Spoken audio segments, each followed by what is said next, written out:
know what they're getting. So it seems that seafood is almost a bigger issue than corn. A lot of people know about corn because it's being used for ethanol, but the reality is a bigger concern is our production of seafood. It absolutely is, because again, we're getting to the algae question. Algae is 100 times more efficient as a replacement for oil than ethanol. 100 times. And that was a 20-year study done by the Department of Energy. Now, Neptune is one of the companies, of which there's about 20 in the U.S., pioneering the use of algae for biodiesel. So how does that work? I mean, obviously you have algae, and we all know what algae looks like. How does that then get created into fuel? Well, we have a coin expert over here. Basically, I'm going to make a little analogy for you. What oil is, think of oil like you think of a diamond. 30 million years, you have algae sitting in the ground, in the oceans, turning into oil.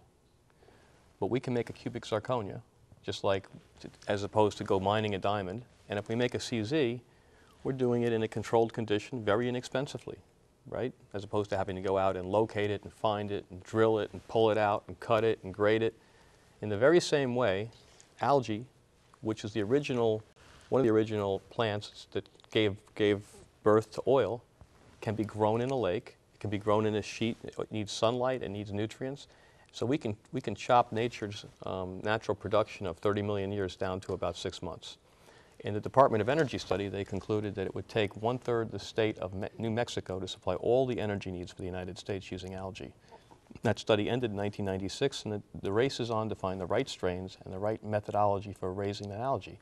My biggest fear, as an investment banker, I'm trying to change this, is that, like a lot of things, we have motivated parties like the oil companies here, Archer Daniels Midland, the grain companies, that would not like this kind of solution to show up, even if it is the right solution. So my fear is the algae companies will develop a system, and where are they going to go? They're going to go to the non-oil producing nations that are looking for another income source, like, say, Colombia or Argentina. They have to buy their oil from Venezuela, and I don't think they like it very much. So if they can have a way to produce their own energy inexpensively, they're going to end up exporting it to us, unless smart investors step up to the plate here or the government decides to get involved. And so that's sort of a little bit about how that works. And, it's a fascinating technology. And one that's not readily talked about in the media at all either. It isn't, and it's, again, I don't really understand why it hasn't received a lot of press. Well, hasn't there been an issue with the convertibility, that this takes a certain type of enzyme to take the dried algae that's dried and then convert it, and that's been part of the process? That's been solved. Okay. The issue confronting the algae for biodiesel industry today is growing it in scale. And Neptune, for example, is attempting to grow it in quarry lakes. We have an abundance of them. And if the fish waste routes into these plastic tubes using sunlight, they can grow it. Other companies are actually doing it on smokestacks in metropolitan areas where they're taking the actual pollution coming out, and that's feeding the algae. So there are many different approaches that are going on right now, and at Dawson James we're studying all of them, looking for the right ones to set up as investment vehicles for our clients. Great. Well, let's step to another technology that interests you, and keep hitting on these big themes, because I think big themes are really where people are able to make money over time. Let me talk about one more technology that's, again, within the food chain, the links of the food chain. I recently attended the Boston Seafood Show, and before that, the World Aquaculture Conference, and I think I was the only investment banker there. I certainly didn't run into anybody else. And I'll tell you, I did run across a company, and I will tell you that I'm not the investment banker for this company today. Maybe I will be in the future, but I had a very interesting meeting with them. They're in California. It's called Global Food Technologies. And you've probably heard about all the beef recalls. Correct. The contaminated food, my director of research sends me notes once every 2 weeks about all of the recalls, and you're not making the news. I mean, there are so many recalls, and there's so much contamination in the food chain, and the government is so understaffed in inspecting the food that's coming into the United States. We only inspect 2% of all the seafood coming into the U.S., by the way. And a great deal of that is contaminated with carcinogenic antibiotics. And we know this, and I can elaborate at some point, but this particular company has come up with a module that goes on the end of the food processing line. And they're talking to China and Vietnam and Chile, and they actually have a machine going into Chile right now. And this is, what this basically does was develop the jet propulsion laboratories. And when the food, when a fillet, and this could be used for beef, chicken, it happens to be seafood is the first application, when it comes into their self-contained module, it is put under an enormous amount of pressure, which breaks the membranes of all the bacteria.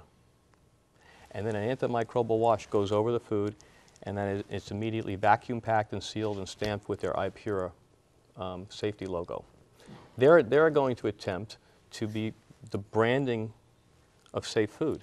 So when you go to, say you are not a rich person, and you want to go get a pound of beef, or you want to go get a nice fillet of fish, it's going to always be cheaper, pretty much, to get it from Chile than from here, because the cost of labor is lower. Right. But if it's stamped iPure, at least you know when you take that home, it's pathogen-free. It's almost like Intel Inside. It is Intel Inside. And you know, you've got 27 government agencies trying to figure out a way to put their stamp on it, and you've got one private company saying, no, no, no, no, this is the way to go. And I always bet on the private. Now, there are company. some public companies that do testing, correct? Like, I believe, is Biorad, they do public testing? Biorad's a diagnostic. They have Okay. some testing. The testing that takes place today, though, is at a level where I don't think it can become mainstream.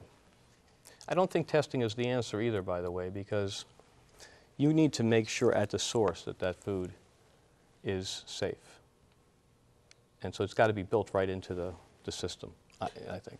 The beautiful thing about that model and that particular approach to it is that it's an economic boon for the countries that are exporting.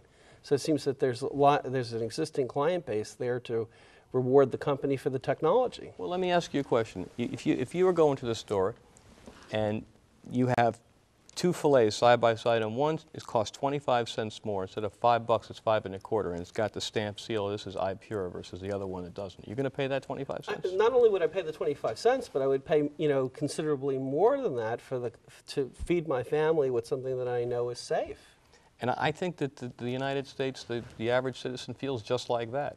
And when we started this conversation about my background, when I say I declined to work for the government, this can happen in our lifetime. This can happen very quickly. It can get traction. The Chinese have a huge problem. I don't know that they're going to actually put them in China, but if they did, it would help the Chinese solve the problem and help us solve our problem eating Chinese food, at least sometimes. Listen, I want to thank you for joining us. We're running out of time. I want to bring you back, though. We're for another definitely show. bringing this guy back. We have to bring another guy back because I want to alert our viewers that there was a subject with regards to cancer that your company, that I want to bring you back and talk to you about that. Absolutely. Thank you for joining us. For more information on David, you can go to our website, www.wxel.org. And you can also submit your comments and suggestions. Listen, we're looking for suggestions on shows and guests, so please go to the website and send us some ideas. Next week, we have a wonderful show on the mortgage crisis. We're going to interview Neil Stein, a local mortgage broker, very active in the area, and you should be sure to tune in for that. I'm James DeGeorgia. And I'm Jeff Garbaz for The Market Guys. Good night. To receive a copy of your favorite Wealth and Wisdom episode, or if you have a question or comment about our program, please feel free to write us at Wealth and Wisdom, care of WXEL, P.O. Box 6607, West Palm Beach, Florida 33405. Or call us at 1-800-915-9935, extension 4477. We look forward to hearing from you soon.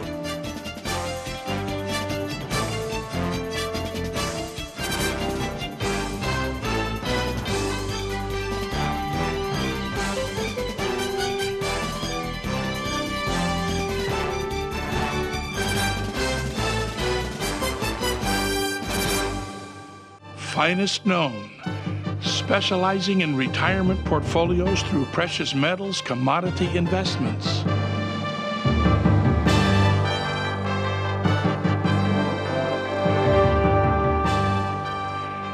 Information about Finest Known's gold investment program and other precious metal investments is available at 1-866-697-GOLD.